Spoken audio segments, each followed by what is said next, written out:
everybody, and welcome back to another exciting episode of Indie Corner Radio. I'm your host, Jonathan Moody, and I've got my awesome special guest here. She has been in numerous short films and feature films. Please welcome Jax Kellington. How you doing, Jax? I'm great. Thank you so much for having me on the show. This is such an honor. Yeah, so I found you through Instagram or whatever when I was looking up the people who were in Mutant Vampires from Planet Neptune. I had to read it because it's such a long title. I always screw it up in some way or whatever. So I know, right? Mutant Vampires from the Planet Neptune. Yeah, it's a mouthful. It's a little bit. It's kind of hard to have it on a marquee, but me and my friend Dale, who watched it, as you saw the review, we did enjoy it a lot. It was a crazy movie, and I think it was a lot of fun. I think your director actually came on our thing and started telling us more things, which I really appreciate that. Yeah. Yes, Calvin is the best. I love Calvin. He is such an amazing person and hard worker, and just that whole team is magical. Like, it's all about good vibes and honesty and transparency and hard work, and they love to work, and that's all I want to do is work and make cool stuff. Sorry. You can curse. Oh, cool. Okay, great. Yeah.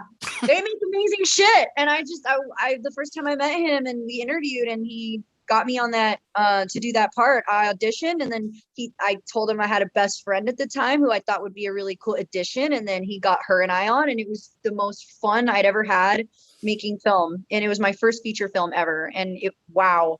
Yeah. So that's how you got into it. You just okay, so did you do acting back in like high school or anything, or? No, I grew up in a Christian private school from K through 12. All by myself because nobody else was my age in that church. So yeah, I had a very strange upbringing. So wait, did you graduate like by yourself? I did what? All by myself. There were other kids in the church, but only the people that were in the church were allowed to attend that school, and everybody was different ages, and I was the only one my own age, so therefore I was the only one in my own grade for 18 years. That's crazy. I know. I like that's actually, I like that because I can just imagine you walking down, getting your diploma by, I did it. It was a private party all for myself. And I celebrated my 10-year reunion all by myself. Went on a trip to Vegas. Oh my God. I don't even remember where I went. I just was like, I'm just going to spoil myself. And this was fun. Yeah. It was a really fun experience. There were a lot of challenges, of course, like every kid has, but we weren't really allowed to have drama class or sports or music, like certain music for that matter, which makes sense why I'm into movies and rap now that I'm older. Yeah. Rapping, yeah, you are rapping. Yes, I'm a rapper and singer, but that was very strictly that was not accepted at my church school growing up. Was it Catholic church? No, it was a Christian church, non-denominational. Okay, non-denominational. Okay, I was gonna say are the nuns like kind of like that now? Do you? It's still a thing, my brother and his wife and 2 kids still attend, and I still keep in contact with some of them, and it's we're sort of, it was like a family at one point, but just kind of. Well, I mean, sometimes you got to find your own voice, like yes. Let's say that I did. I left. Right. You had your family, which is great. Then you grew up and you kind of figure out who you are as a person, and it wasn't what you did. So that's awesome. Yes. I actually, my first experience with acting was when I was an exotic dancer. I've been an exotic dancer for 12 years in Oregon, Beaverton, Portland, all over the Oregon, everywhere in Oregon, actually. But actually, I was just going to say, this is going to sound inappropriate, but that's kind of the perfect place for exotic dancers to be in Beaverton, right? It is the most strip clubs per capita in the whole country. For real? That's funny. Yes. But my boss at the time was in he had a friend who was doing film, cheesyflix.com, or that's their site, but it was for Cheesy Flicks. And he went in, and it was on the night where we all were dressed up for Halloween, and I was Catwoman, and he picked three of us, and he just happened to pick literally me and my two best friends that were my best friends at the time.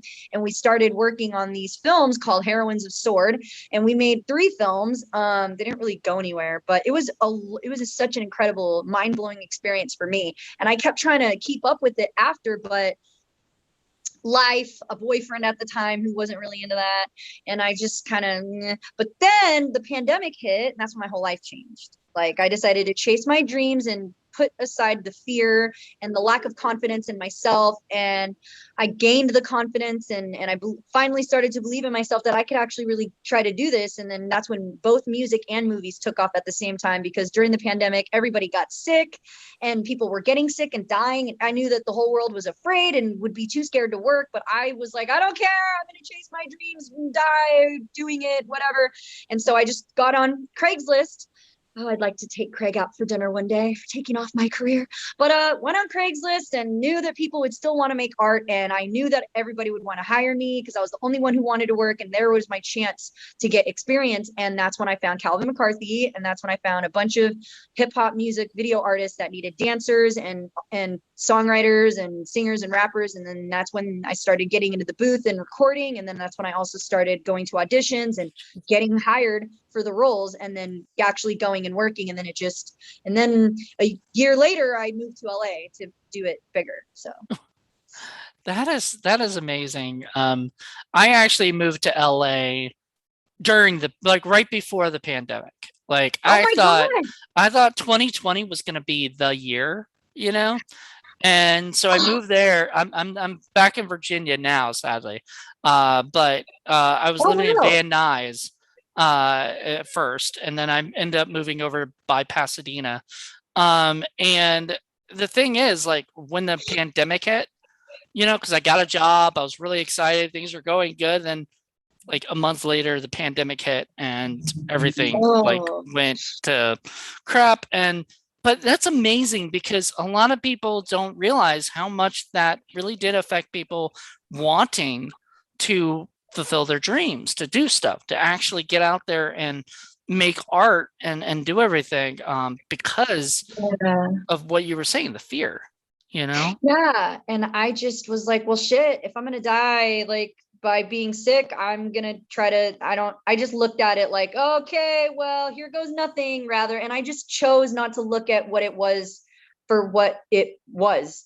It was so depressing and so scary. And it's like, why is this so, for me, I was like, why is this so scary? Like, okay, that's fine. And I just pretended it wasn't going on and happening. And I just decided to push it out of my reality.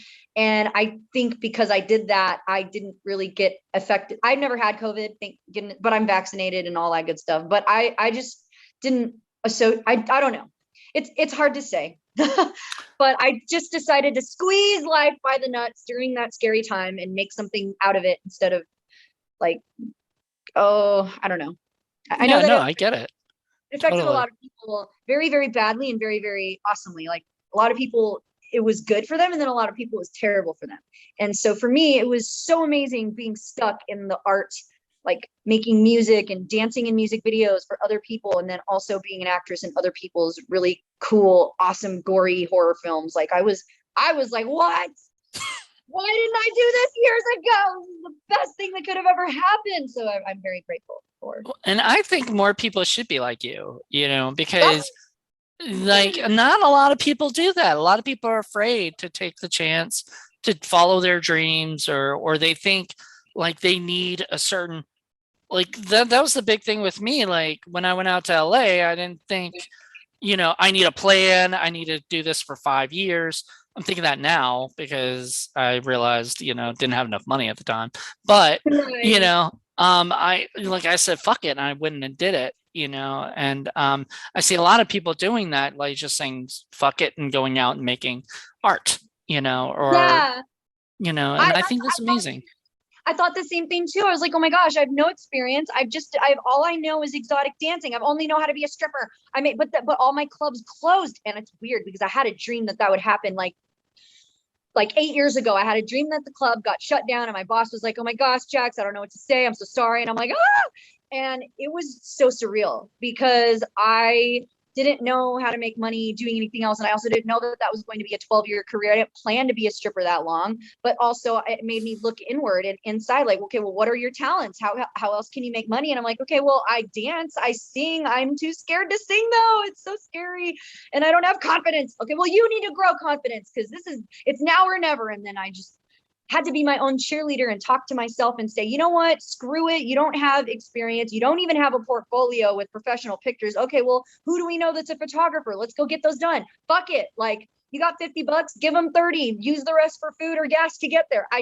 And that was my mind process. And I'm like, well, I could totally act because I've basically been an actress at strip clubs for old men and they think I'm into them, but I'm not. So it's like, well, how could it be any worse not being naked on camera? But if I am naked on camera, that's even better because then it can be art for the world. And I can look back and go, look at what a dish I was one day. And for me, that process was, that makes more sense rather than going to a club and not recording it ever and not putting anything out and then actually growing experience, putting it on film.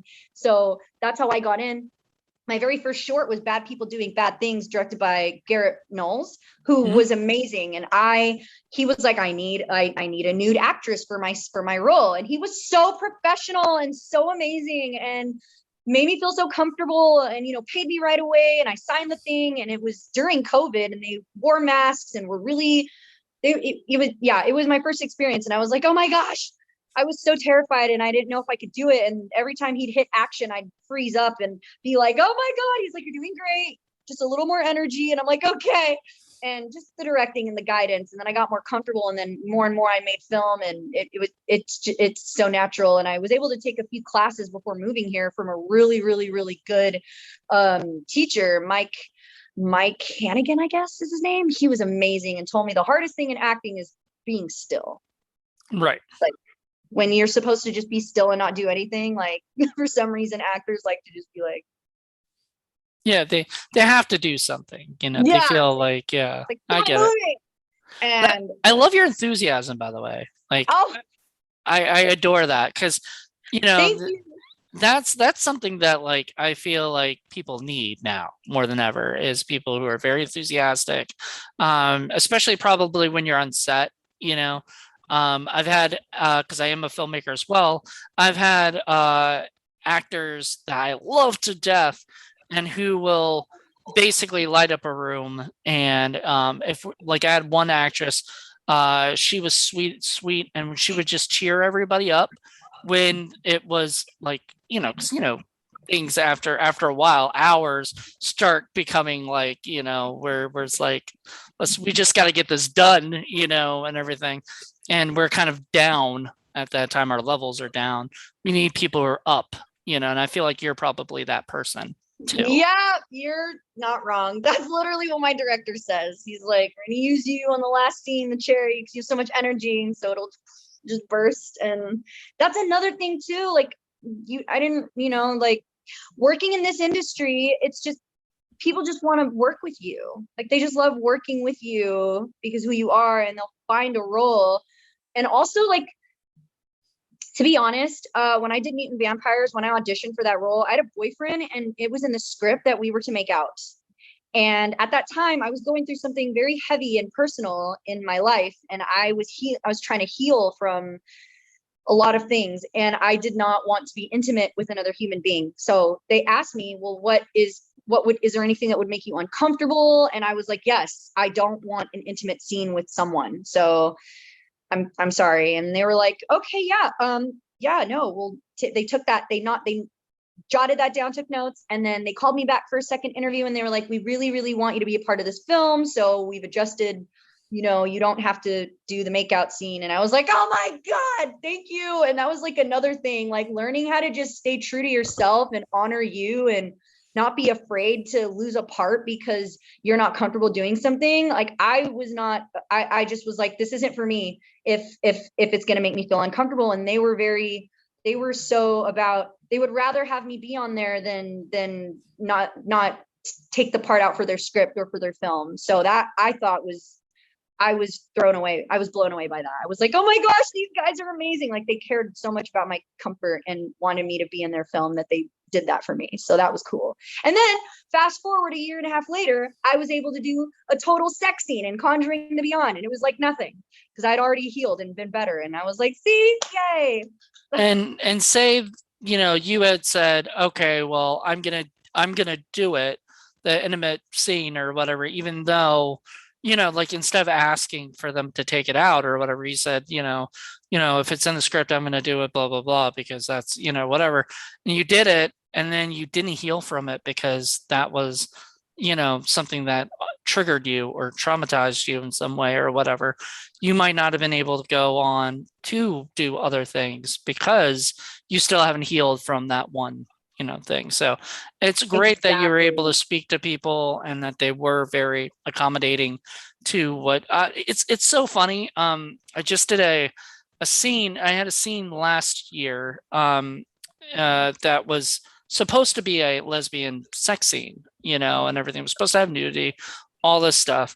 We get down to it, and and the two actresses are completely fine with it. Like, they've done this, more than whatever time, so they're fine. But I didn't feel comfortable, myself as a director, watching it and having it done for the movie. And B, I mean, the other thing is it was just too much. There was not enough time. We were down to scheduling and stuff. We had to kind of make everything work as fast as we could to get everybody done. So, that was the other thing. But really, it was also the idea of, like, I mean, I could shoot this real quick and have it done.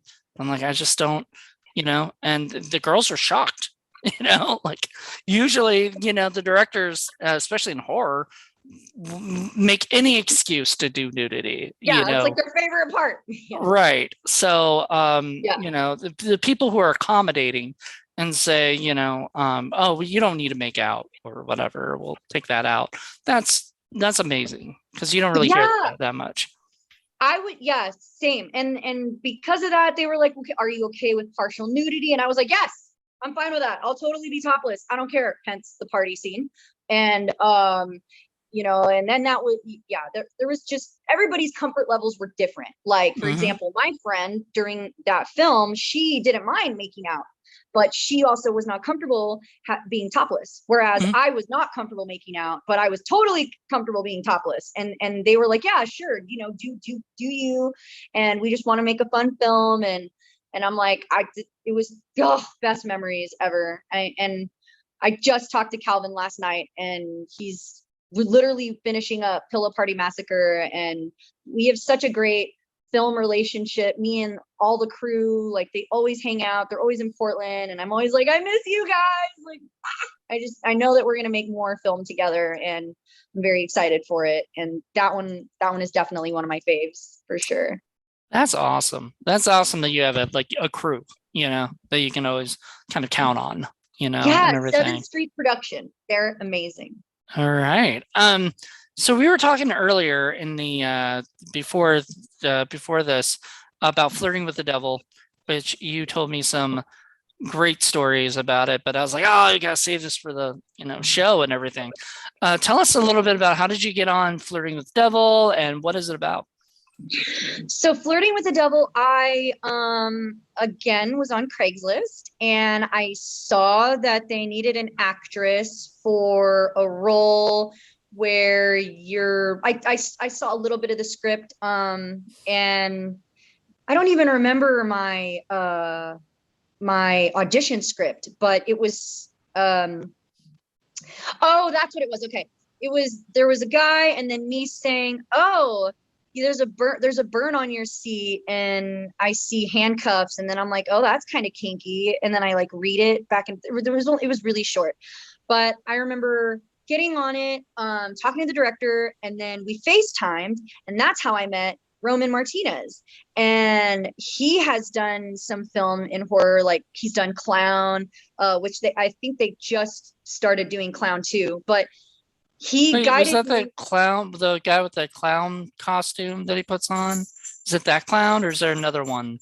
I think it might be another one. I'm not sure, but he He's done one and then just finished up two, Clown 2, I think. Or maybe that might not even be the name. But yeah, Roman Martinez, really good director, super fun to work with. So anyway, during our audition, he was reading with me and really liked my energy and invited me to come to the audition. There was a big audition, like, get together at Mary Jane's house in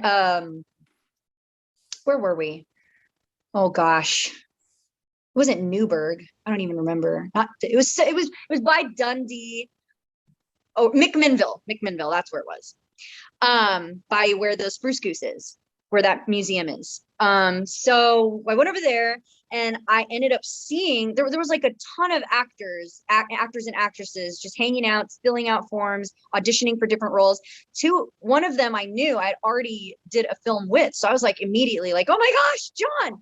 And he was the one who ended up getting the role for Ted Bundy.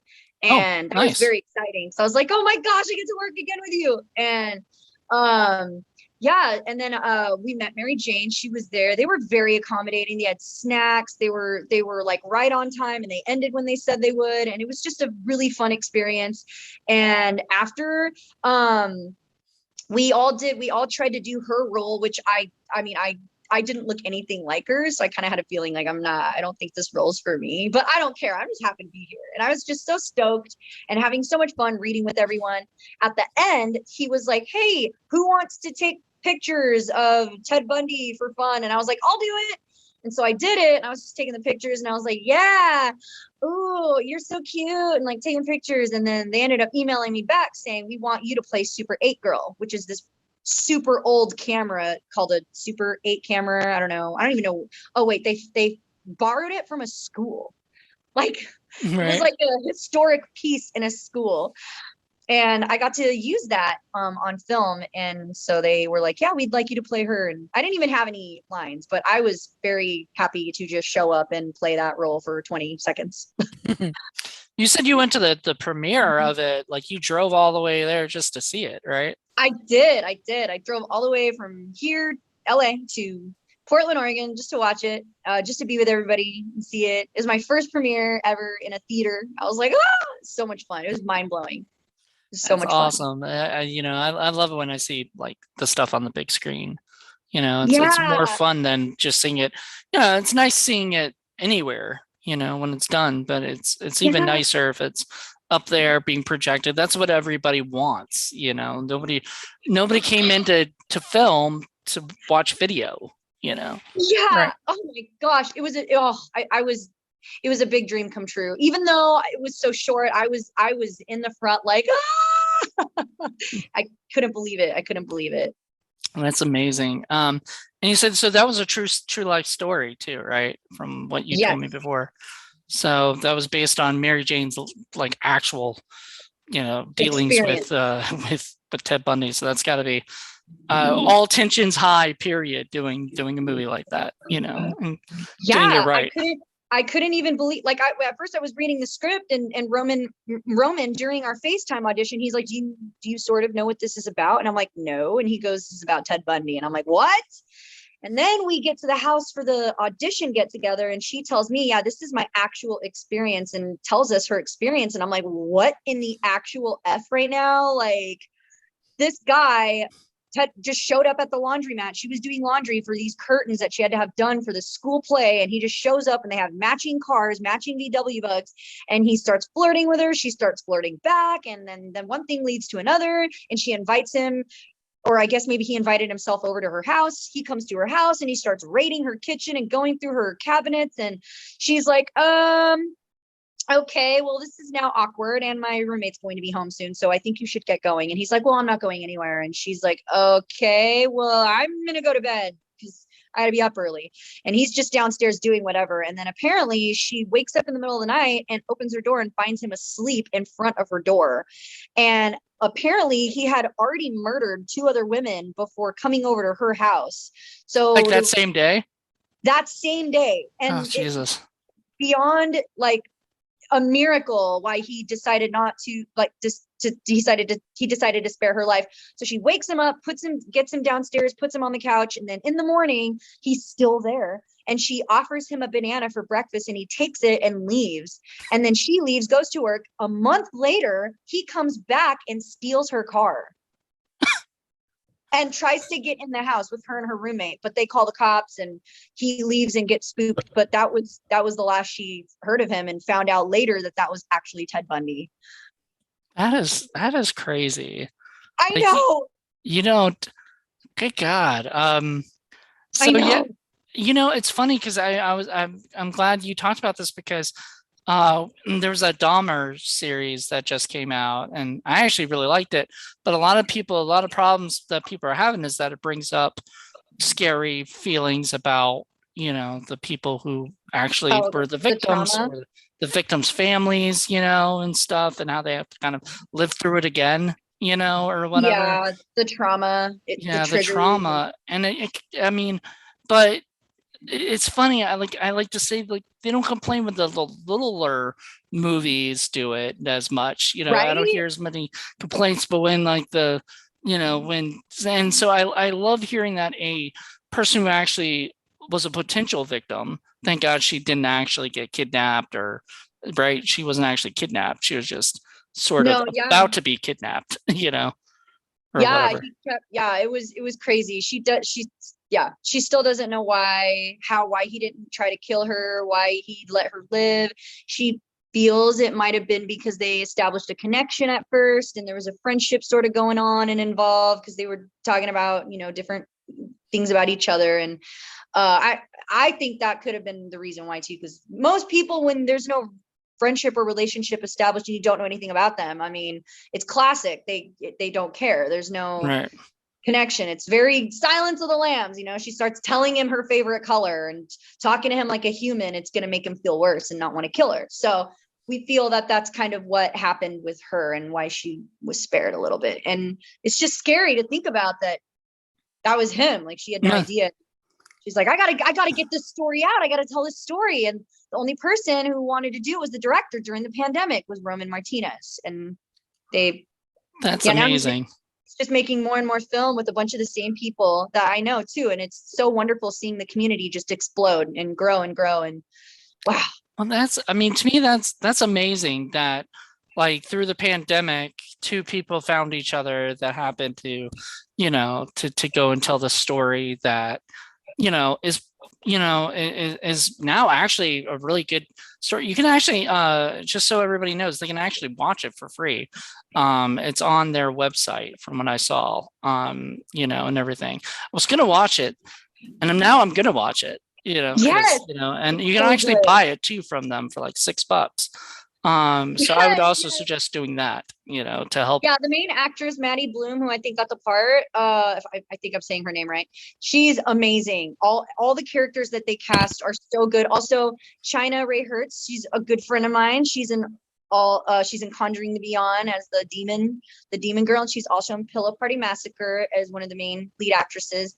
She plays a really funny role in this film, and that was the first time I met her. And she also got in with the crew and she's PA for them and acts and does all kinds of different jobs. And it's just amazing how we all kind of started like new, like we all didn't really know each other, like, or had worked with each other for like 1 or 2 times. And now, I've seen you like 18 times, or I know you on Facebook through the community. And like, it's just awesome. It's just awesome spreading it. Now it's happening here in LA with me. I run into different people that, I saw you on that set, or I saw you at that premiere. Like, it's so great. Wonderful. So great. Yeah, I love it. Like, any community, whether it be like indie film community or Portland, film community, that's amazing, that you guys are able to connect. And do you guys do like get-togethers too, like little, like, I don't know, like parties and things like that? We do when there's a premiere.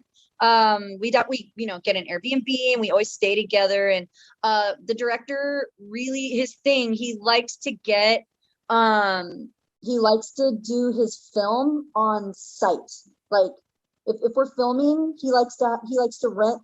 So for example, Pillow Party Massacre, that location was film location. Where we stayed in that house was where we filmed and also slept and stayed and also filmed. Like he doesn't like to stay somewhere and then leave for location and then come back at the end of the day. Like, and I like that too. I think it's genius. It's brilliant because you just have to clean the room and then get out of the way and then go film and then, oh, dinner's downstairs. Like it just makes sense.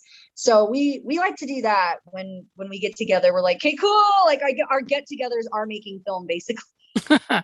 That's the best. Then Yeah. like Yeah, this is my third one. I've made 3 with him and I joke around. I'm like, where's number 10? I I hope know. he puts me on. I hope he keeps casting me because I love him and I love working with them so much. Do you have to keep auditioning even though he's seen you do stuff, or does he just call you up now and say, "Hey, I got a part for you"? Yes, yes. He More says, I have a part for you. At first, though, yes, it was auditions, which is normal. Like they kind of want to see who he'd be good for, where he'd go, and I don't mind re-auditioning for people, even though we've already established a really cool connection like that. It makes sense. It's a given. But I also am so honored that he's just like, no, I have a part for you, and I'm like, yes. And because of that, even though I moved to LA, I will go all the way up to Portland just to film. I don't care how far it is. That is wonderful. Yeah, Especially so how's LA for you? I love it. Dream come true.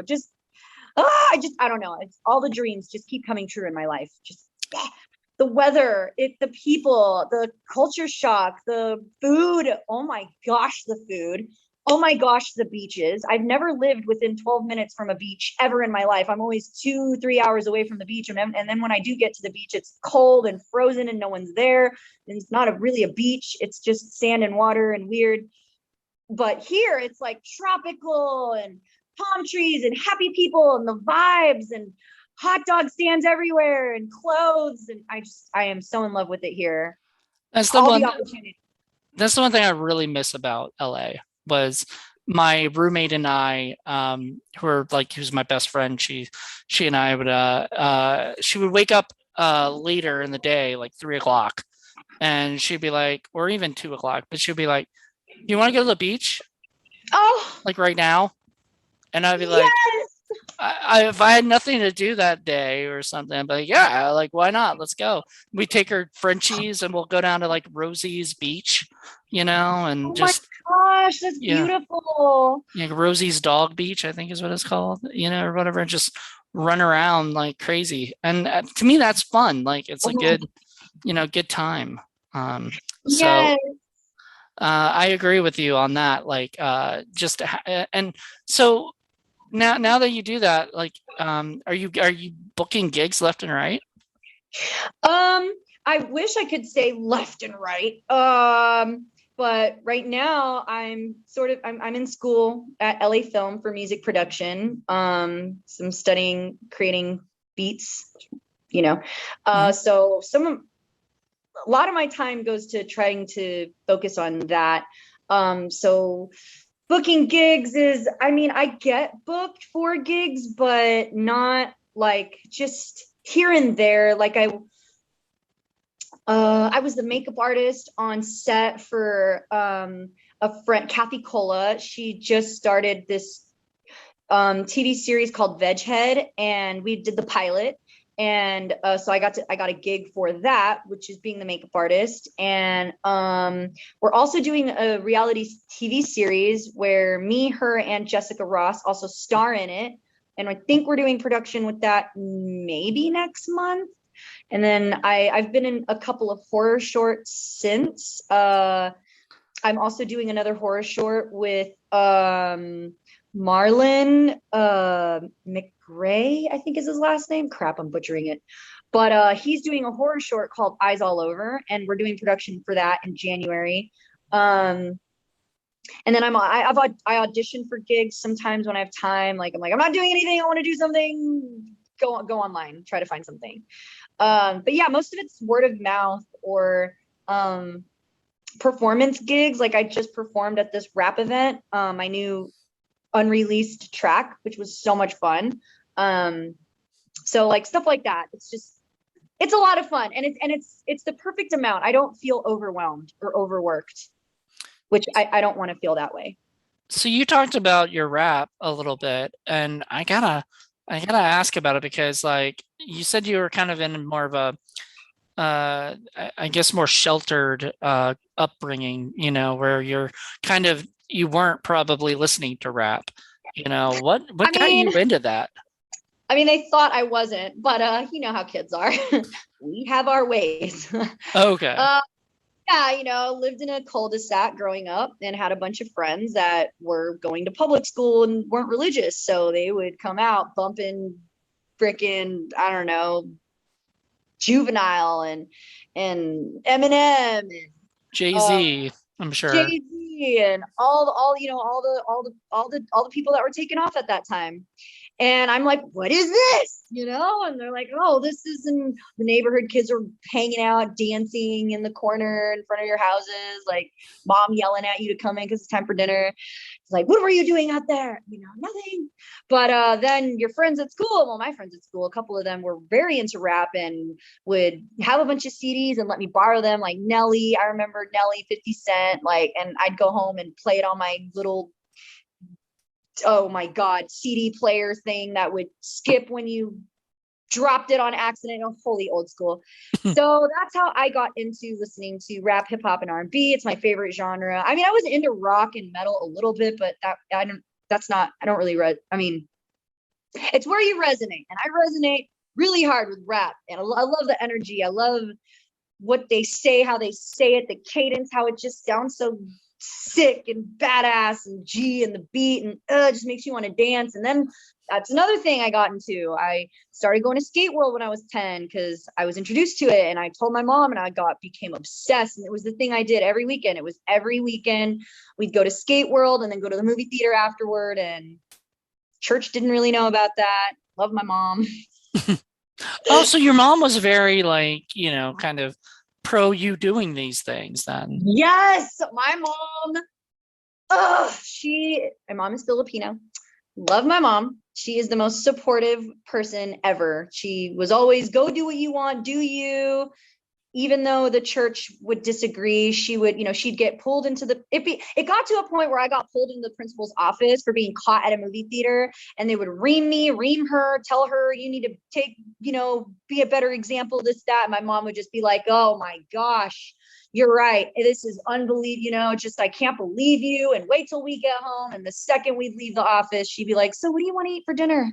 And Yeah, she wasn't really that, but she wasn't mad. She had to pretend to be mad. So that's where you got your acting from, your mom. Yeah. Who would have thought all these skills would pay off from growing up in a church where I had to just pretend to do a bunch of things and help out with kitchen, scullery, transportation, and, grounds crew, and and then now it all makes sense. I was basically being prepped for this lifestyle that I've always wanted, that I didn't even know I was going to chase.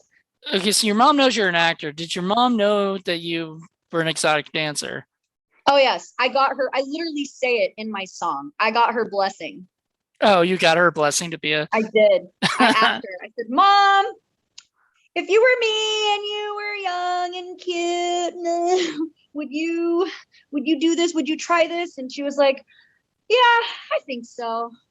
Why? You want to go do it? I'm like, yes, Mom. I think I'm going to go be a stripper. I kind of need money and I don't know what to do. And I was already a go-go dancer. Like, I can trace back how it all started. I started at Skate World, and I was at Skate World from 10 years old till 16. And then at 16, I started sneaking out. This is also in another one of my songs. I would sneak out of my house and go to the Max, take the train all the way down and go downtown and meet up with friends and go to the club and just reenact all the music videos to all the hot pop songs, hip hop songs that just came out, and dance our fear worries away and whatever. And it was just the most incredible thing I ever could have found. And it was all universal. Like, I heard some dude talking on the Max one time, riding home from the Rose Quarter, like, roller coaster parade with my mom, and he was like, yo, I'm gonna go to the club, it's supposed to be sick, they're dropping all the new tracks. And I'm just like, wait, what, where is this? And I remember the name, and then I went home and looked it up on the internet. I got the address, and I had one of the girls that was in church drive me there. Like, wow. Like, it was, yeah, it just. And then after becoming a dancer and learning how to dance and hip hop dance, I started going to 20 when I turned 21. I started going to bigger clubs, and then they were like, "Hey, do you want to get paid to do that on the box up there?" And I'm like, "Yes."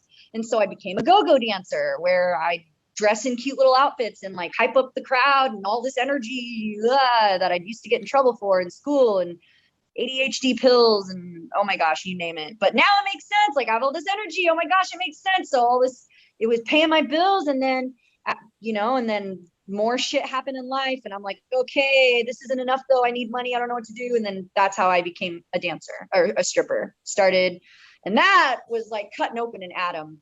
Woo! Whole bunch of crap came out of that. It's so funny. In Virginia, we don't really have that many strippers because even though we are a blue state, we're very conservative, and there isn't a lot there. Like, I guess there are a lot of because there's a lot of more, it's Virginia. So like, we're very historic, there's a lot of tourists, they don't want strip clubs and other things. Like, they don't want it to seem like, I don't know, whatever, which I think is stupid, but I mean, nothing I can do about it. So we have more go-go dancers than actual. If you want to go to Richmond, the capital of Virginia, they have strip clubs, like real strip clubs and stuff. But in most of the ones are like go-go dancers, and then there's some other sketchier places that have more that have better places to go to, or whatever. But it sounds like it's scarier over there. And I have a lot of friends who are actually real strippers, and stuff. And I love them to death because, like, I mean, I don't think I don't know. I couldn't I definitely couldn't do male stripping at all. Like, I would not feel comfortable like that. I don't dance. I can't, whatever. And so people who feel comfortable with themselves and whatnot, I mean, I think that's amazing. Thank you so much. I learned how to be a human through stripping. I did not know how to communicate at all. I had the worst time making friends, and I didn't know why. And looking back, it's like, okay, trauma from childhood in the church, and you weren't taught how to be a social person because so I learned how to become social and how to communicate and how to stand up for something when I felt like, especially when I felt like I was being disrespected. I did not know how to be like, hey, that's not going to fly with me. I don't know who you think you're talking to. There was no way I'd ever be able, I would choke on my words and start crying and run away.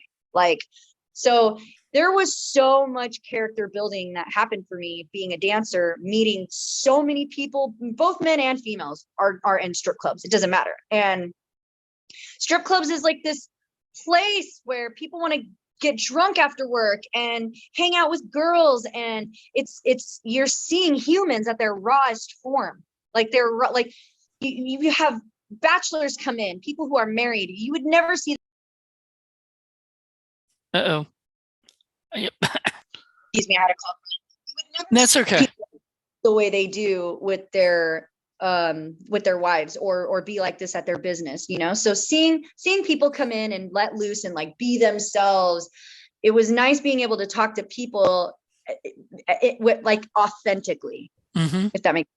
And it taught me how to be very authentic and be true and find who I was in life. And so 12 years of doing that, and then entering in the music business and industry, and then the movie industry, it was like, whoa, I get it now. I can do this. Like, there was no way I'd be able to be in this industry had I not gone through all that. Right. I bet if you had just tried to do it just out of being in the regular school, and you tried to go into acting, it wouldn't have, I don't know if you would have felt like you would have felt comfortable doing that, No, I wouldn't have. And I had no intuition, like zero. I would have gotten scammed. I mean, I have gotten scammed plenty of times during the pandemic, trying to find my niche in the industry that I'm in already. And I had to use the intuition and be like, nope, something's wrong. There's a red flag here. I don't like this. But I wouldn't have seen those red flags had I not been me, if I had started way early. Like, I'd have been like, what? Oh, okay. I'll do whatever, That's I see. I like your attitude. I keep saying that, but it's true. Like you have like a very like it sounds whatever, but like you've got a can-do attitude and and positive, and that is really refreshing. Oh my gosh, thanks. Oh, And it a took a lot of long people. time to make, it took a long time to make that. I've always I made it. I did. I made myself. I always wished that I had met people who were me when I was younger. So I'm like, okay, well, I'm just going to be that person now. I'm just going to be the happy person that believes in anything. You've seen The Last Dance, right? Michael Jordan. No, I haven't. Is that a movie? It's a documentary on Netflix. It's all Okay, about I gotta watch it. it's all about the Chicago Bulls. Mainly focuses on Michael Jordan.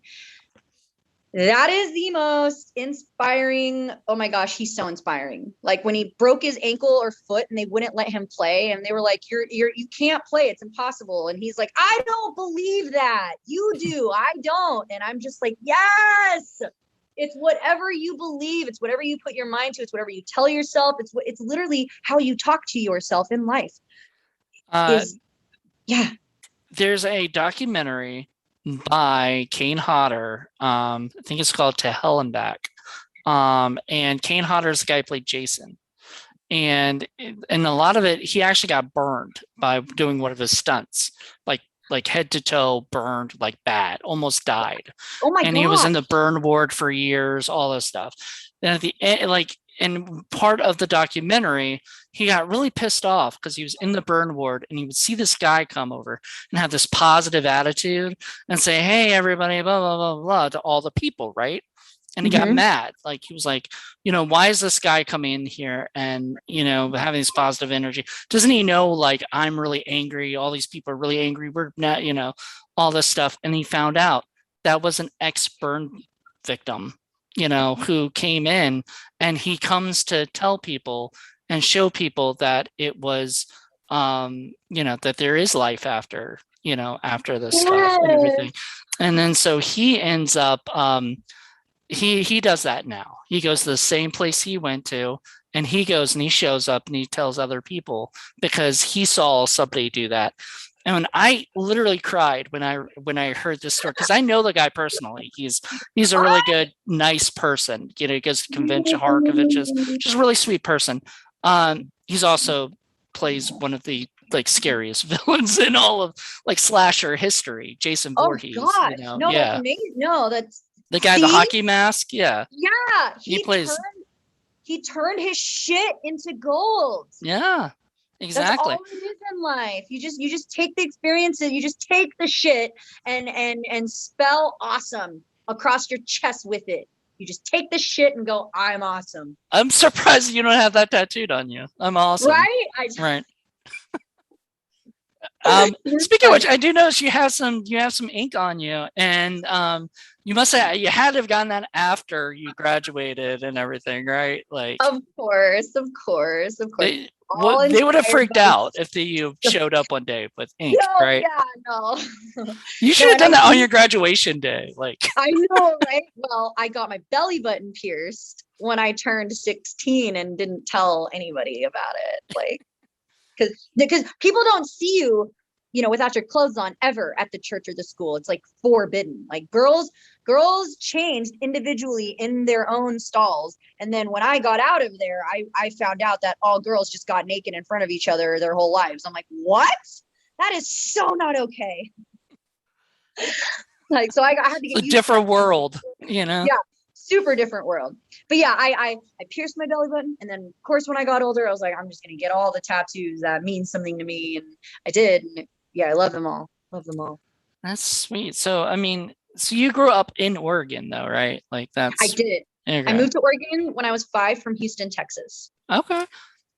That's also sort of like a state that probably would have been very religious and very, whatever to you, growing up. But interesting, you went to Oregon. I never even thought of Oregon as a religious place at all. Like I never thought about it Yeah. like that. Well, my mom, I mean, they're not really I don't know how to explain it. They were, but they weren't. They were just kind of going with the flow, and church was a thing and felt like they should go because they grew up in it. But my mom's from the Philippines, moved to the United States when she was like in her early 20s, and she's a nurse and graduated, came here, got a job at a hospital. My dad was also a nurse, and then they met, and boom, I'm born. And then my brothers, I'm the youngest. I'm the baby out of five. There's five of us. Oh, And I'm the baby too, so I get it. really? Yeah, Baby. a baby out of four, but Oh, yeah. cool. Hey, that's Yeah. still a lot. Yeah, Parents and weren't I ready. was like the youngest. Like I don't know how you are with your, but like one of my sisters is 14, my other sister's 12, and my brother was 8 years older. So all of them are 8, 12, and 14 years older. Oh, So nice. yeah, so like 8 years, my parents didn't have a baby until they had me and stuff. So I'm just like, okay, like it was a completely different That's so thing. sweet, though. I bet you Yeah. were like the little favorite. Like, you were like, oh my God, I that's sort fun. of still am, which is not, I mean, Oh, but I don't like it. I don't like it because, oh, I mean, I like it at times. I'm not gonna lie, but there are okay. times where I'm just like, it's like, because I kind of feel like, I mean, there's no animosity, Yeah, or whatever. We all love each other, but there's yeah. sort of like that thing of like, oh, you do this for Jonathan because he's the baby, or whatever. You don't do this stuff for us, or whatever, and you know. The little jabs, the low key jabs. Yeah, and I'm the only Yeah. one that wanted to. Well, I'm not the only artist. One of my sisters, is an artist, but she's an actual artist. But this, whatever. I just, it's funny because I'm the only one who wanted to go into film, and I'm the only one who wanted to do that, and It's like the young baby black. We turn into black sheep, sort of. It's funny, like the creativity. The yeah, creative, like exactly. the youngest. Yeah. My brother is actually also very much into he's a videographer and a photographer and cinematographer in Kentucky for weddings all over the country. So Nice, he did my first music video for me. nice. So I we're, was just we're in very, very Kentucky. close. We're best friends, and all moved to Oregon. My mom moved to Oregon because they have the best nursing program, Mm. and she really, really loves the cold. She's obsessed with the snow, the pine trees, the cold, everything I am traumatized by, everything I can't stand. I cannot stand the cold or Uh, the Same way. oh God, I hate no. that. I moved to LA and I had no, like, other than getting COVID when it first came. I'm pretty sure I got it, even though I didn't get tested, but I'm pretty sure I got it. Mm-hmm. I did not get a cold. I didn't get sniffles. I didn't get anything. And I was so freaking happy, like I was in my Yeah. happiest. And then money ran out. And I was just like, I need to come back, like I could have stayed an extra month and then I would have had to move back anyway, like Oh, yeah. it was starting to get where I was just not making, and I wasn't making enough and I needed to go home. So I went back to Virginia and stay with my family and help them out. But like, you know, it's wonderful. I can't wait to move back there because it's gonna happen. Come back. I know you're not the only one who's been like telling me to freaking come back, or whatever. Like Hell yeah. people are You should afraid of me leaving, thinking I'll never come back, or whatever. You know, You're I gonna come back. I will. I will. Yes, At yes. least even to just shoot stuff if I have to or whatever. Oh But my gosh, yes. yes, LA is wonderful. Um, yeah, and what was your first LA like gig that you got? My first gig, I want to say, was a music video shoot. Found it. It was for Vaco. He's really incredible, incredible, talented rapper. Actually, we're gonna finish our song together here in the next week. So we Oh, made a track together. Yeah, he's amazing. So I did that music video. It's called Bonita. It's on YouTube. That was a lot of nice. fun. And then my first acting gig was a horror short called The Polar Bear. The polar bear.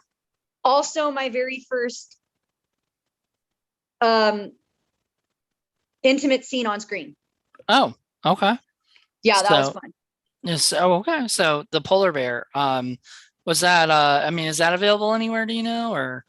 I'm not sure. I could check with David. David Bird is the director, and it's in festivals right now. And oh, he said it's premiering in Arizona, Okay. but I cannot go there on that date.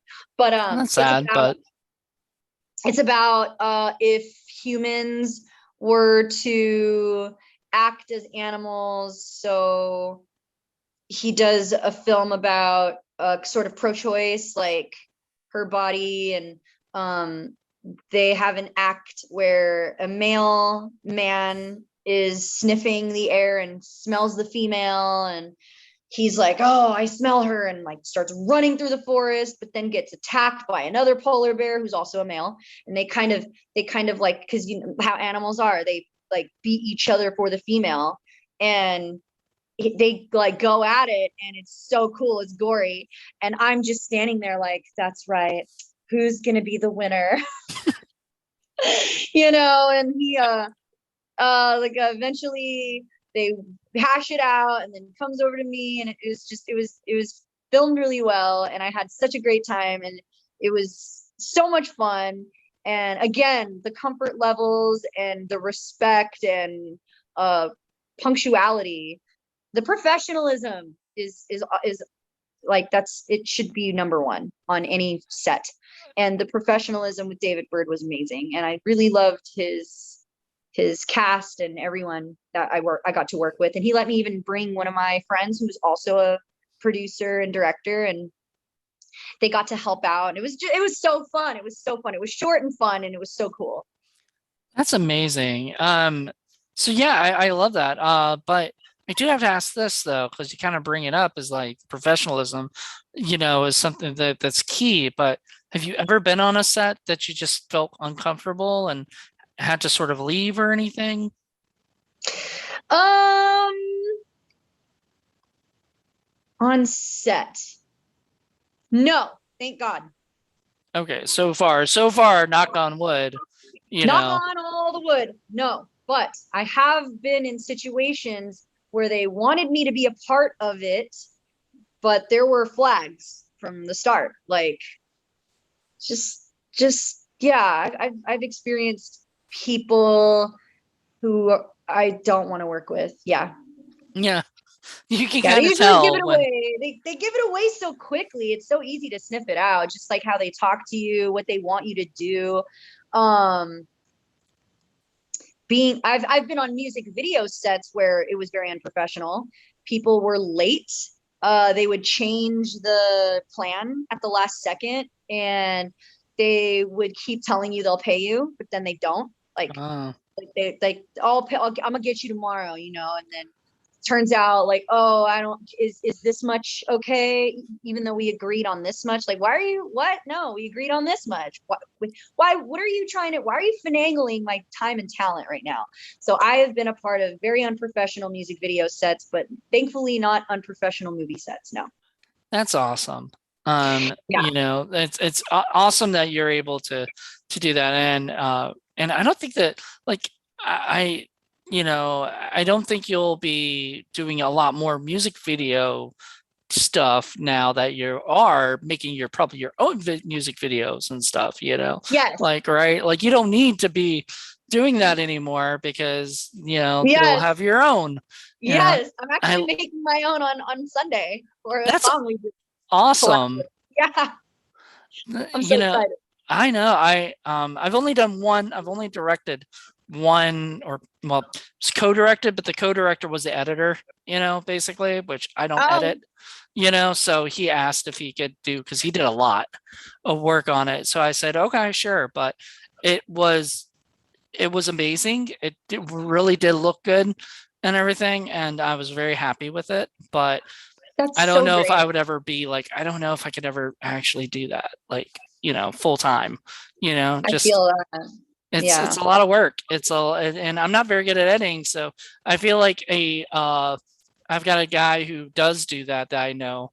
fantastic music video director, but he's also an editor.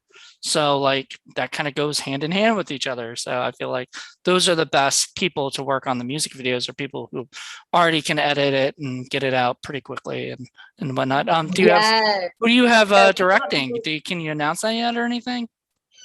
Huh? Who's directing it? Are you directing it, or is somebody else directing your music video?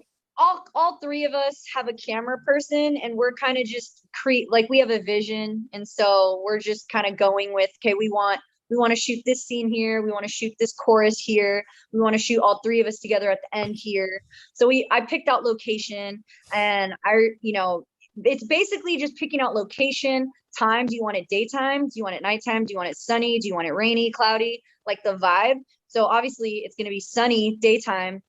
And the outfit I'm wearing is like very like hip hoppy. We've got graffiti in the background. We're doing it in a location that overlooks LA, like very typical standard hip hop music video. But that's what I love for this vibe, and that's what I want for the vibe. And because I've never done that, and I just I want that in my music video, or one of them, and they're down for it. So I yeah. I might be in a music video and by accident. What? Yeah. That's so great. So I was in my roommate and we wanted to go get street dogs, and I've never had one. I never had one. So we went and we found one, and then they closed right before we got there and stuff. They were closing and they were done.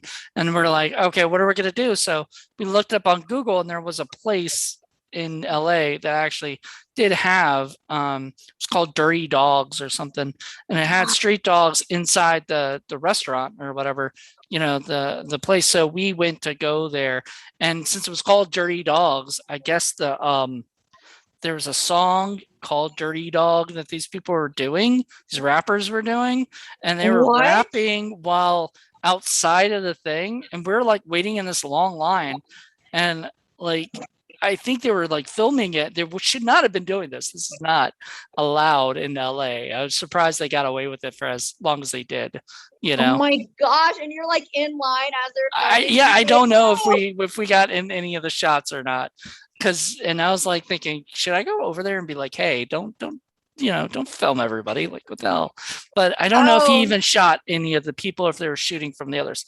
I don't know exactly, but for all I know, I do want to find that freaking song and see if maybe we show up by accident. Yeah, like look, there he is in line. That's kind of cool though, if you think about it. It is, but you can literally sue people for that because you need to sign a release form, right? Yeah. All that. Hence why it's just the three of us in this music video with right. no one around. We definitely also cover and think about those things as well. And yeah, that's the beauty of or not the beauty, but like that's the frustrating part about being an artist. You have to watch your back on like how your song sounds, or if someone else has already made a beat that sounds just like this, or someone has already dropped that bar in one of their songs and now you're saying the same shit in your song, and it's like, whoa, like maybe we just happen to think about the exact same thing at the exact same time. Like that's also a thing. Like I don't know, but I try not to worry about that. I really honestly just try to be super authentic and make original shit according to my experiences, especially with music, also with beats, hence why I'm in school for it. I don't want to have to pay people for beats. I've already experienced someone giving me a beat and trying to get a lot for royalties that I didn't feel was fair. Yep. So, yeah. I've had to make separate contracts for a bunch of people that didn't make any sense. And so after that, I was like, wow, I don't want to do that. I kind of want to make my own beats now. So I'm 100% in control of everything. Everything's mine. That's wonderful. That's just the way, and I can do it. I have the energy and the talent to do it. So I might as well just do it. Plus it's so much freaking fun. Like, the best decision I could have ever done was put myself through music school. Exactly. So watching a movie called or a TV show called LA Complex. Pretty sure you might not have heard of it. It's not. It didn't. Wasn't a huge hit, sadly. It should have been. But it was like at one point this guy was trying to get a producer to look at his beats. So he showed the producer, and the producer's like, this is from Snitches and Snitches Be Bitches, back in blah blah blah. And he was like, no, well, if you listen longer, there's a whatever. He's like, you should have played that first, because this is just, we've already heard this crap before, and everything. So don't waste our time, and everything. And I was like, the music industry seems very I don't know, hard. Like it's I mean the movie industry Cutthroat. is hard too. Yeah, it's cutthroat. Like they are very serious about, music, which they should be, so Yeah, I love that.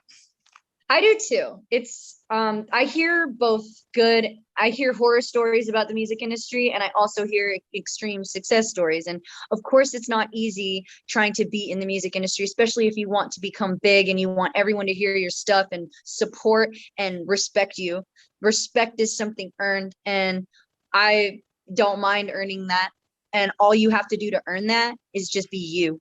And don't try to be like anyone else, and don't try to compare yourself to nobody, because you're you, and in the end no one can ever take you from you, so you're already winning. So to me it's easy to be in both industries because I just stay sort of in my own lane, but I also love to network and meet other people and support their dreams and visions and hear their stuff and their art. But collabing, like, you got to be super selective about who you collab with, for sure, and I learned that the hard way. I bet there's stories on there, but we don't need to get into that. But No, no. no. But learning and lessons, lots of lessons, and just staying true to you and going where it feels good and where the energy is good. That's it. All right. Well, I think that's actually a good place to sort of wrap up, to it. But I do want to ask, like, so you got a music video that's going to be coming out soon. Yeah. What else are you up to? I have a couple songs I need to hurry up and get on and release, but that'll happen very soon. And then the reality TV series, and then the horror short, and I'm pretty sure a premiere that's going to be happening in December for Pillow Party Massacre. So far, that is all that's on my agenda or plate. But every day is different, and I get invited to do so many things on a daily. I have to go finish up my scenes for this novella that I did with this director months ago. So we're gonna be finishing that up. So it's like things just come up all the time. But very excited for Pillow Party Massacre. That's my biggest excitement for the premiere for that to release. So, and also my latest track. Very excited to release that too. So people kill people with a pillow? Sort of. Yeah. Okay. Yeah. Yeah. No spoilers, but yeah, it's pretty awesome. Calvin's great. He's so creative, and the Well, cast was well, and I love this, slashers. They're like my oh favorite my gosh. subgenre. The So, death scenes in this one I'm very proud of him. Like, the death scenes in this film is amazing. And where it was shot, gorgeous, gorgeous location. Oh my goodness. that's awesome. So I can't wait to see that when that comes out. And I love that mutant vampires from Planet Neptune. Yes, Once again, I didn't even look, so that was off the top of my head. you Um, did it. yes, I did. So that is on Tubi for people to see, and I think that's wonderful. Tubi has definitely helped a lot of independent filmmakers out, and Yes. everything, and We're so thankful helped for you Tubi. out probably too. It really is. It really is. Also, Conjuring the Beyond is available on Apple TV and Vudu and other mod platforms. And I don't even know if I'm saying that right, but it's out on a lot of places also to stream for I'm not sure if it's free, but like $5, $4. You should check out Conjuring Beyond. That one was so much fun. We actually filmed it at a haunted school in the middle of nowhere in Renton, Washington. Wow. Yeah, for 10 days. and the power went out on one of those days and we had to film with no power. Thank God they had backup batteries, but Wait a second. Did the power go out? Doing a doing a demon movie? That sounds yes. a little. And because of where it was, it affected the water. So we not only do we have no power, we also had no water. We couldn't use the toilets. We couldn't we couldn't do anything for like 8 hours. So the crew, it really brought the crew closer together and like helping each other out and flashlights and walking each other to and from because it was so spooky and it was so windy and stormy and rainy and we had to get back up from town to drive us in supplies. It was really crazy. It was so cool. I love that. That film is one of my favorites. I'm very proud of that one. Very, very proud of that one. So you have to check that one out. I'll definitely check that one out. Is it going to be on DVD? Conjure, I think so. Yeah, he's been putting his films on. He's been literally, look at this. A Haunting in Ravenwood. That's China. She plays the demon in Oh, nice. Conjuring the Beyond. He has put this one on DVD. Okay, So I know the other ones will have to be on DVD as well. That's awesome. And the greatest thing is when you're able to like buy the film in like Walmart, and everything. Like it's a physical copy. Everybody loves physical copies, vinyls. Everybody's actually like going against physical media, which sucks because I'm a physical media collector. I love DVDs, Blu-rays, 4Ks, whatever. I don't collect records. I'm trying to get away from my CDs. I feel you. I too am a huge DVD collector as well. I have a big thing full of DVDs, and when I sold all my shit and moved into a van, that was the one thing I was not going to get rid of were my DVDs. So I bought like a big. That's what I did. I had a van. I literally went across from Virginia all the way to California in a van, and yes, that's amazing. What? Yes, I get it. Well, I sort of learned from a YouTube girl I watched, and so did I watched this girl, the Storm is what she calls, and she actually had literally gone up and moved to Huntington Beach at that time. And so that was like, my plan was to go to Huntington Beach for my, on New Year's Eve and celebrate the New Year in, LA, and on the beach and everything and bring it in. And I met her there. It was the weirdest, craziest. I didn't like plan it. I didn't even think I would, It's magic. It's magic. You manifested it. You'd been watching her for all this time. You totally manifested it. It was magic. She just walked right by me and I go, wait, is that? And I ran up, we talked for a little bit and it was such like, it was everything that I was planning and hoping for in a way. Yeah. It's such a beautiful story. Exhibit A. It's all in your mind. You can create anything with your mind. You can attract anything with your mind. Yeah. And I love that. I love that attitude because there's a lot of people who have that, but like negative version of that is like, I can't do this. I can't do this. But if you start saying, I can do this, or I'm going to do this is better to say because it has already been done. Yeah. Or it's already, was it the manifesting stuff or whatever? Law of attraction. Law of attraction. Watch The Secret on Netflix, on YouTube. When I watched The Secret, that shit changed my life. It's literally all in your head. You can attract anything. You should only want to see the good. You should never, ever, ever, ever worry about the worst case scenario because the worst case scenario can happen any day. People should understand, wouldn't it be so much easier and better and way more fun and interesting if you spent your energy worrying about what could go right? Like, what if it literally turned out the exact way you wanted it to, rather than, oh my God, I could get robbed and my car could get broken into, and oh my God, that doesn't happen. Do you know how many people told me you're never going to find parking in California? Everything's too expensive. There's earthquakes. Everyone sucks. It's so fake. Blah, blah, blah, fucking blah. But nobody would tell me the beauty and the wonderful parts about LA. So I had to come here and find them myself.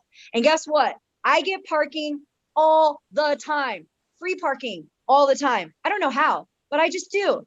And it's not expensive. It's not hard to find. You might have to park further away, you Yeah, know. but who cares? Exercise in the sun. Why would I complain about that? Also, like fucking, you just work harder. I don't know. Like I afford things. I don't. I swear I had less money in Oregon, and it's more. It's way more expensive in Oregon for some reason. Like holy organic food over there. Talk about organic. You want to talk about chia seeds and hairy armpits and freaking patchouli. My God, no. It is not that it for me. I don't know why people. I don't know. I just stop buying shit. Don't eat as much. I don't know. It's not expensive for me. I It's I just eat like, I eat like ABCs and with meatballs, you know, and shit like oh that. my gosh, I Yeah. love you. I eat beefaroni too. Yeah, I eat beefaroni. I eat all that shit. Especially I did that. You know, my roommate would laugh at me because like that's what I went to the store with her and bought while she was buying all this like organic stuff or whatever that's more Oh, expensive and all this shit. I was buying the ABCs because I was just like, it's food and it's $1 or less, you know. exactly. It's nutrients. It's just to keep you going, just to keep you alive. I mean, I Exactly. love organic food too, but like let's be real. I'm trying to use my money for music videos and to take my career off and not spoil myself with ridiculous clothes and shoes and shit that doesn't matter. And that's my experience with how I've been making it here in LA. And I can't even believe I've been here for a year already. It feels like I just got here. I can't believe you've been there for a year. Like you just so 2021, huh? Yeah, I moved Yeah. here October 2021. Like, what? It's I already almost. know. Well, it's because like, you know, your career started off and you felt comfortable now, you know. Um, Yeah. I had so many people just like you saying, you know, one guy came up to me and was like, you know, shouldn't you like make movies before you? And I was like, I have made movies, you know, like he didn't know. And I was like, I have Mhm. made movies and they've actually gone and done stuff with them. Like I'm happy. Like I'm fine going there. And as I get there, I'm like worried, okay, I'm not going to get a job or whatever. On my was it 29th? I think it was 29th birthday. Wait, 28th. My 28th birthday. January 12th. I get a message from a friend of mine who's in the film business and he says, "Hey, do you want to work on this project?" You know, paid, you know, everything, you know. I was like, "That's the best birthday present ever." And Ah, you know, right? I you told my tracked roommate at the it. I'm time so and I positive. was just excited, you know, and everything and you know, but That's like amazing. The network is real. yeah.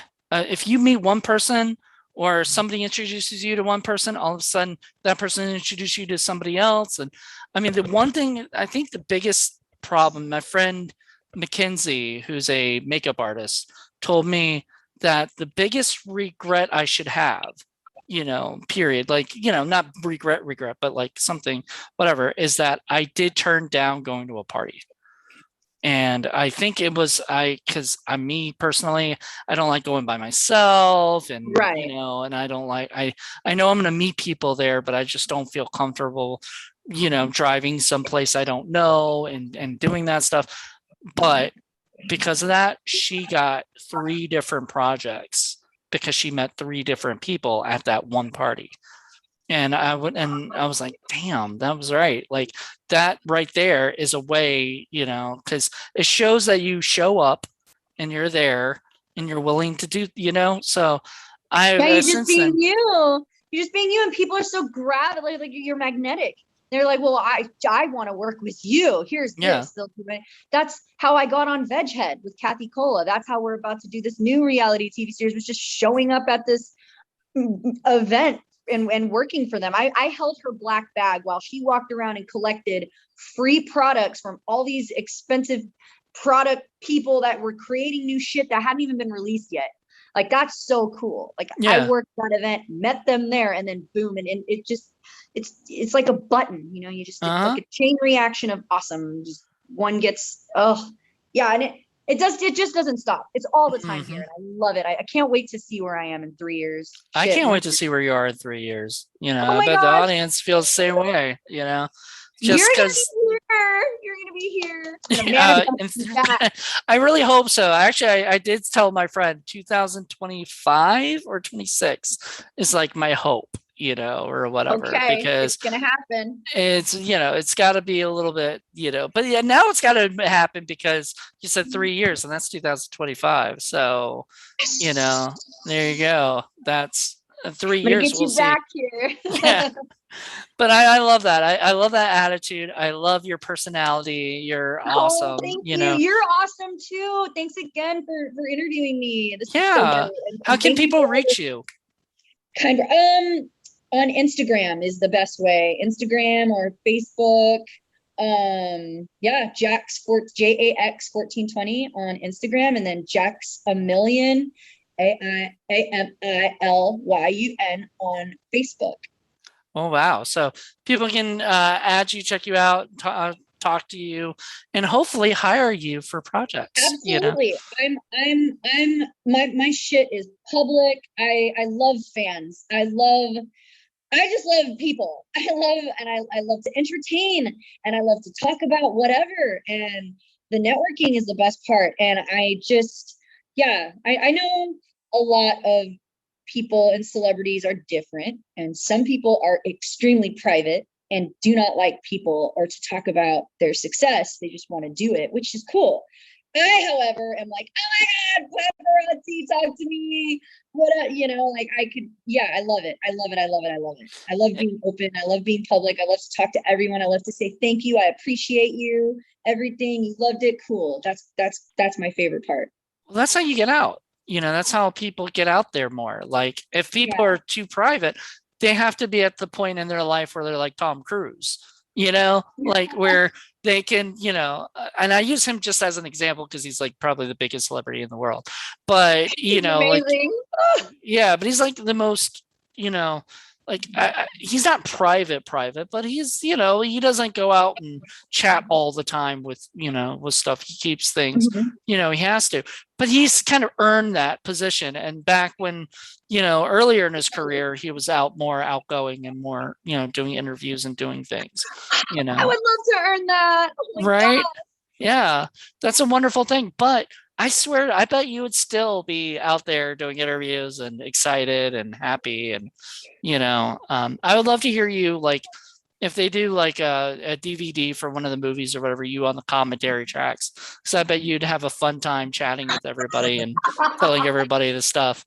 And then I you would can own love, it. oh my gosh, I would love that. That's so funny you say that because I always watch movies with the commentary on after For I've seen it real? like a billion times. Oh yeah, it's The Core, one of my favorite movies to watch the commentary. Also Stargate, Kurt Russell, love hearing the commentary on that one, like how they did that, what they did. I just used to beg to go behind the scenes with film, and now here I am finally. Like now I get to go behind film and be like, oh, that's how they did that, or watching people perform when they yell action. It's just like stripping a little bit. You wait, you sit around, you wait for a customer to come in, you wait for your turn on stage, and then when you go on stage, you get up there and you fucking shine and you blow people away with whatever the fuck you can do with whatever song choice you have. And then they take you back there for hours and hours because you're just so much fun and all this money you're making. And it's the same with acting. You just sit around, you eat snacks, you talk, you chat, you get to know people, and then, oh, yo, you're up. Oh, I'm gonna watch your shit. Oh, okay, you can. And then they hit action and you watch this light just come off this being on camera, and you're like, whoa, I'm working with some talented people here. Holy shit, and Exactly. I love it. It was total prep. People never realize how much waiting there is too as an actors too. I People love it. think, yeah, I love it too. I did I think 4 Lifetime movies that I was like just an extra on, you know? Wow, Yeah.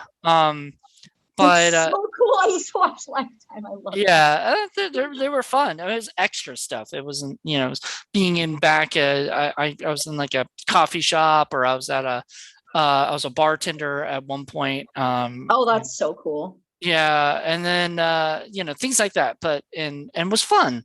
Everybody there is having a good time. And there was a director Mhm. that was in what is it on whatever.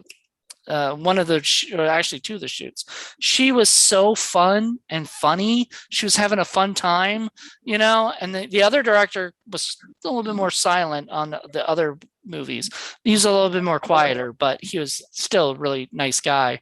But the one girl, she was just having fun, laughing, and just everything, and I love that. Like, to me, I was looking at that going, that's the kind of directing I want to do. Like, I want to make sure Yes. that I'm directing people and having fun with them and stuff. So I think, like, when I came back to Virginia to shoot a couple things, I was trying to sort of emulate that, not in my own little way, not copy her, but sort of, I get what kind you mean. Just bring out the good vibes and have a good time. yeah, exactly. But obviously that sometimes can't always happen, just because, Right. And you in know, those situations, you got to just learn how to, yeah, well, it's challenging. and like I said in the beginning of this podcast, you seem to be one of those people that people want you around at that time, where you're going to get people's energies back up and everything. You're going to play around, you're going to have fun, even when everybody else's energies are low, because we're Yes. tired and whatever. You're going to bring it up and stuff. So I love that. Yes. I'm good at it. It's fun. I don't even have to try. I just do, just by being me. It's a beautiful gift, I guess. Thank you, God, for it. And I'm glad that people love that about me. I of course, that's awesome. Yes. Well, thank you once again. And everybody else, check out her stuff on Instagram and her Facebook, and check out the mutant vampires from planet Neptune, which I wish they bit more people and had fangs, but it's still a great movie. I think that's what I said in my review, more or less. But I love the movie. It was a lot of fun. Yeah. And very creative. And you Thank you guys so can much. check it out on Tubi, and you can check out The Conjuring, Conjuring from Beyond, or Conjuring the Beyond. The Beyond. You Yes. guys can check that out I saw it on Amazon, so it's on Amazon. Yes, it is. Yes, it is. For like $4, and that's a steal right there. So that's Yes. It's you know so I loved it. I loved it. I watch it all the time. I bought it. I love it so much. you bought it. You're like, yep, I gotta I have that. did. I Gotta have did. my own copy of my own movie. That's I awesome. yes, and it's not just about the film. Also, the film was great. I get to see our bond. Like, oh, it's the best. I just love it. Wonderful. All right. Well, thank you so much. And everybody else, thank you guys for checking this out. Join me. I think it's going to be in another 2 weeks, or it'll be next month. I don't know yet, because we haven't recorded it yet, but there'll be another episode coming fairly soon for this season. So thank you once again, Jax. And I can't wait for 3 years to see what you're up to completely. Maybe we'll do another interview by then, and Yes, we'll check look back in on this one. Okay. Definitely. Thank you so much. All right. And everybody, thank you guys so much for listening, and have a good one. Thank you, everyone. Bye. Bye.